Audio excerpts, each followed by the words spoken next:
Arbitragem definida para Vasco e Internacional. Vamos trazer essa informação aqui para vocês. Vamos falar também sobre Miranda. Olha, ele foi pro PAN e já estreou fazendo o gol da vitória da seleção brasileira. Também vamos falar sobre a situação de Praxedes e quem volta, quem pode ser desfalque no jogo contra a equipe do Inter nesta quinta-feira.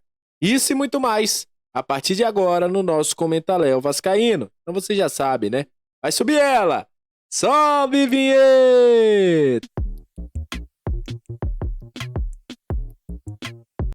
Salve, salve, torcedor vascaíno! Salve, minha galera do Comentaléu! Saudações vascaínas! Estamos entrando no ar para falar de Vasco. Aquele abraço para você que está sempre junto com a gente. E curte, compartilha e se inscreve no nosso canal, que deixa o seu comentário. Muito obrigado. A você que está chegando pela primeira vez, seja muito bem-vindo. Eu sou o Léo, aqui é lugar de análise, informação, opinião, tudo que envolve o Vasco está aqui. É um prazer imenso ter você junto com a gente. Olha, vamos trazer as informações do Gigante da Colina, mas antes eu vou começar com algo que rolou hoje, né? Quem dissesse que o Miranda seria protagonista de um jogo da seleção há um mês atrás, muita gente disse, hey, larga de brincadeira, Miranda nem jogando no Vasco tá. Como é que ele vai ser protagonista de um jogo da seleção? Pois bem, a seleção brasileira jogou hoje pelo PAN, lá no Chile. Figueiredo e Miranda representam o Vasco nessa seleção, comandada por Ramon Menezes, que também já passou pelo Vasco. Ambos foram reservas. O jogo estava difícil, inclusive o trabalho do Ramon Menezes aí pelas seleções de base não vem sendo tão bom assim, né? Enfim, o desempenho das equipes não tem sido tão bom. E aí, Miranda entra no segundo tempo. Bola jogada na área, Matheus Dias cabeceia, e você está vendo a imagem aí na tela do Miranda após o gol. Miranda na segunda trave, aproveita lá o cabeceio do Matheus Dias e completa para o gol, fazendo assim, seleção brasileira 1, Estados Unidos 0. Foi o único gol da partida. O Figueiredo, que também foi convocado, não entrou. E com isso, o Brasil saiu com a vitória de 1-0 com Miranda. E foi o cara que salvou a seleção com esse gol aí no segundo tempo. O Miranda fazendo o gol da seleção brasileira. O Brasil que terá mais jogos nesse campeonato do Pan-Americano, né? É algo importante para a seleção brasileira, esse Pan-Americano, para uma preparação também, já que ano que vem a seleção deve jogar as Olimpíadas, e com isso a seleção brasileira enfrentou aí a equipe dos Estados Unidos e venceu por 1-0. Vitória magra, né? Vitória magra, pelo que a seleção precisava mostrar, né? Pelo que se espera quando tem seleção brasileira jogando, mas o Miranda foi o autor do gol. Na próxima quinta-feira, a seleção enfrenta a Colômbia, que venceu Honduras. É outra seleção que completa aí o grupo da seleção brasileira no Pan-Americano. E olha, já tem árbitro definido para o jogo Vasco e Internacional. Trata-se de Luiz Flávio Oliveira. Eu não lembro se Luiz Flávio apitou algum jogo do Vasco esse ano. Inclusive, eu vou estar nesse momento checando se Luiz Flávio de Oliveira apitou algum jogo do Vasco esse ano. Eu não lembro, realmente. Eu não lembro. Vou ver até o histórico dele aqui enquanto a gente está conversando. Mas é um árbitro que não é aquele que das melhores lembranças dos torcedores do Vasco, né? Ele apitou o último jogo que ele apitou foi Vasco e Grêmio pela Série A na rodada 18.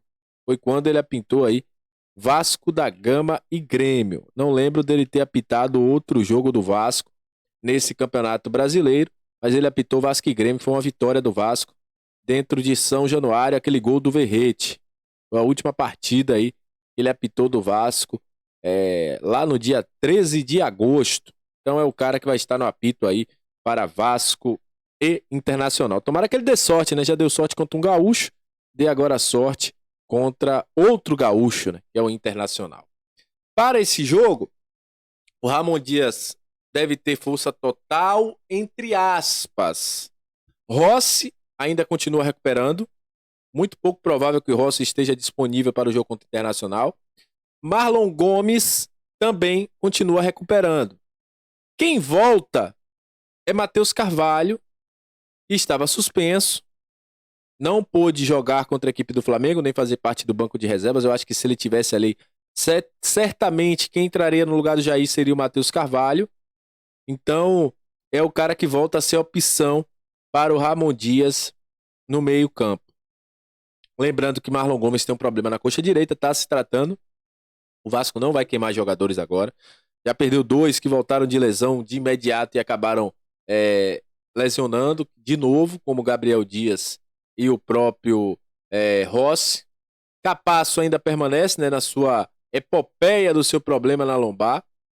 Então o Vasco com opções aí escassas. Eu acho que se o Vasco ser um Rossi e ser um Marlon Gomes, ele perde boas opções nesse banco de reservas.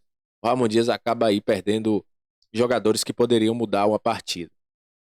E agora falando sobre Praxedes, porque o amigo Carlos Bebert, que agora faz parte da equipe do Na Torcida Vascaínos, trouxe uma informação importante sobre a permanência de Praxedes no Vasco para o ano que vem.